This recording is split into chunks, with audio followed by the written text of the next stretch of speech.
Thelma pedaled hard on her bike. Cool spring air filled her lungs as she raced down the dirt road. Izzy was usually faster than she was, but there was something about a bet that gave Thelma's legs a little extra electricity.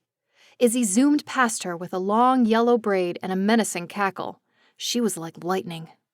Thelma doubled her efforts, pumping her legs harder than she ever had before, but Izzy pulled into Mrs. Moses' farm a solid 10 seconds in the lead. Thelma parked her bike, panting and grunting as Izzy snort-laughed and held out her palm. Thelma reluctantly fished a crumpled dollar bill out of her jeans pocket and handed it over in defeat. "It's damp," Izzy exclaimed. "I'm sweating," said Thelma. "Give it back if you don't want it. I can still buy pancakes with sweaty money." "No chance." Izzy pocketed the bill with a grossed-out look on her face and then caught sight of her cousin, who stood next to Mrs. Moses by her chicken coop. "We're here," she shouted. Izzy's older cousin and Riverfish Valley Paranormal Society co-founder Ricky was already mid-investigation. He waved the girls over as Mrs. Moses led him through the screen door into her house. It clattered behind them. "Fresh milk?" the old lady offered. "Straight out of Darla." The girls and Ricky shook their heads and smiled politely. Still catching her breath, Thelma mentally reviewed the process of pasteurization and pondered the various bacteria that might be living in the straight out of Darla bottle. She grabbed her notebook out of her backpack and opened up to a fresh page.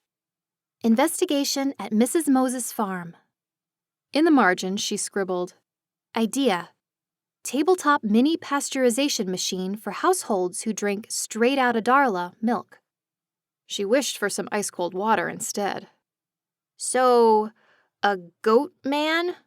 asked Ricky, sounding like he was trying to mask the skepticism in his voice. Mrs. Moses exhaled heavily out of her nose and pursed her lips. Have you seen him?" asked Thelma, prepping a fresh notebook page. "Not with my eyes," said Mrs. Moses. "Okay." Thelma made a quick note. "Possible to see with body parts other than eyes?" "How then?" Izzy asked skeptically. "Well," she began, leaning in a little. "I saw his shadow once.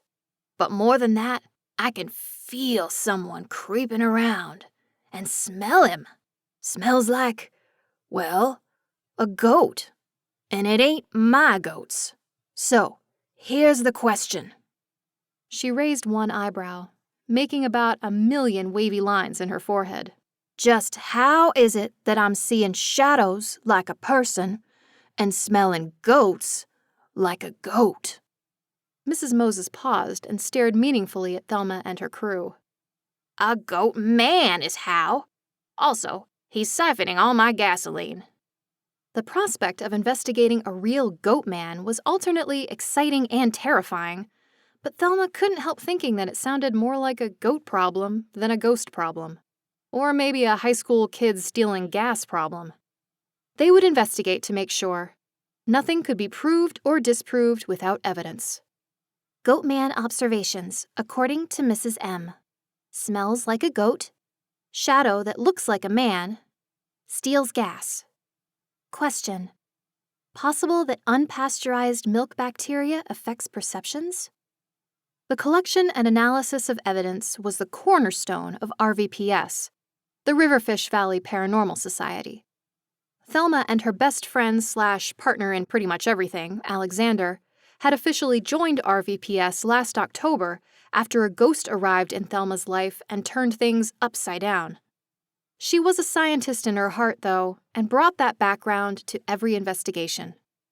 Dealing with ghosts could be a relatively straightforward process, Thelma had learned.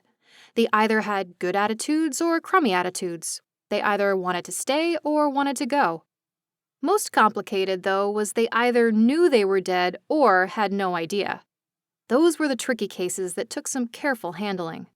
But in general, ghosts were just people. People without bodies, but people just the same.